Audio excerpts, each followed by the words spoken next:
What's going on, sports fans? I'm Mark Palos. This evening, we start the sports party at the Mayo Civic Arena, where 3 teams earn the right to represent Section 1 at the state wrestling tournament up at the XL Energy Center. We will start with the de facto state championship match. Second-seeded and second-ranked Casson Manorville taking on top-seeded and top-ranked Simley for the AA section title. Starting at 132, the Comets' 4th-ranked Logan Vaughn taking on Simley's James Diaz-Lopez. Vaughn would have no trouble in this one, racking up enough points for the 19-4 Tech Fall win. At 145, KM's Tanner Paulson is ranked number 9, going up against top-ranked Cornell commit Ryan Sokol. Sokol scored early and often in this one, winning via Tech Fall. At 152, the Comets started to get back in the match. Defending state champion Carlos Rufo taking on Travis Doman. Rufo wrestled smart all match long, winning by decision 5-3 the final. Up to 160, there was an upset brewing. KM's second-ranked Kale Wania taking on 7th-ranked Landon Duval. Duval would score the upset, winning 11-4 over the Comet. At 170, KM's top-ranked Bennett Berge shifted the tide back toward the Comets, wasting no time getting Marshall Spachilla's shoulder blades on the mat there for the pin.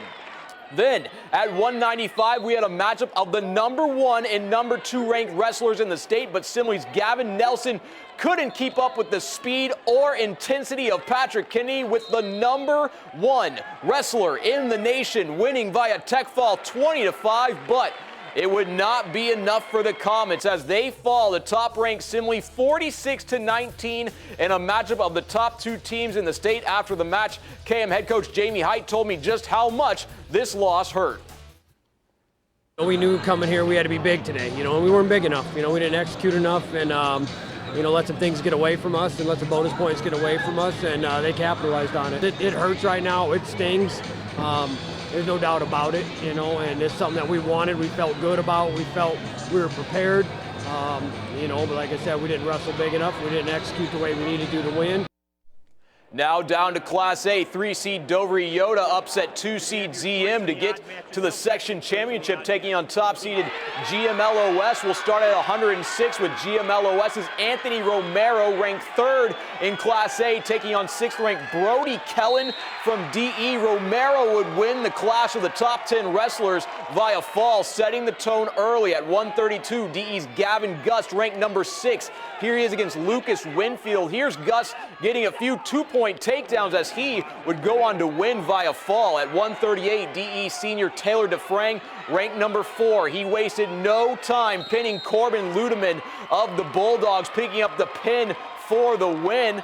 Then at 145, the Bulldogs reasserted their control. Donovan Felton taking on Trayton Thessing. The Bulldog would get both of Thessing's shoulder blades on the mat for the victory. At 160, GMLOS's Christian Jacobson, ranked number 7 in Class A. He took care of business against Tyler Shea, also winning via fall. At 170, the Bulldogs' Daniel Smith kept the line moving, showing you why he's ranked 6th in the state, winning by major decision 12-1 over Tyler Mix. At 182, we had a clash of top 10 wrestlers. GMLOS's 7th-ranked Noah Sales taking on number 10 Gavin Dabblestein. Sales would pick up the win in this one by decision 10-4, as GMLOS is going to the state tournament for the first time in 15 years. They beat Dover Yoda 43-30 in a great match of 2 top teams. Afterwards, I caught up with Bulldog head coach Randy Smith to talk about the big win.